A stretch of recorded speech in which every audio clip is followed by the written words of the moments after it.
Этот знаменательный день во все времена был одним из важнейших событий. Однако люди воспринимают его по-разному. Для жениха и невесты свадьба – это ступень в жизни, к которой супруги шли достаточно долго. Но для родителей этот день несет радость с легким налетом грусти, ведь их дети создали свою семью и упорхнули из родительского гнезда. Чувства наших мам и пап в этот момент описать сложно. Вспомните, как это было, и сколько счастливых слез в момент венчания вы видели на их лицах. Джим Зетсона, житель Калифорнии, хороший семьянин, счастливый отец и дед, который радовался каждому дню, каждому прожитому мгновению. Он думал, что так будет всегда, однако страшная весть заставила его поменять взгляды. 11 лет назад Джим стал самым счастливым на свете отцом, ведь его красавица жена Грейс подарила ему крошечную дочь. Счастью и восторга, чувства которое изнутри радовало его, не было конца, а сам Джим решил, что с этого дня он будет жить только ради своих любимых красавиц.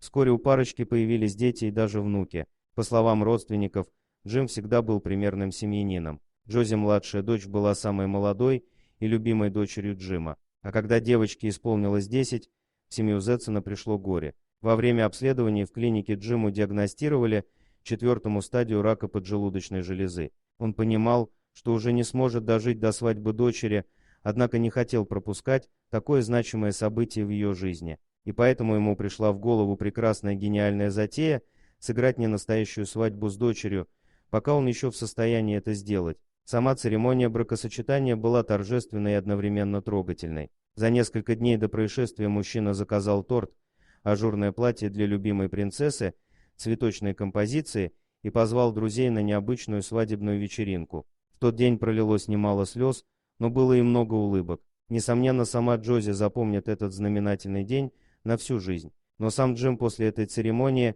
вскоре скоропостижно скончается, он умер буквально за пару месяцев. Но память о нем будет жить вечно. Дорогие друзья, если вам понравилось видео, поставьте лайк, а также подписывайтесь на канал, где найдете еще много интересного.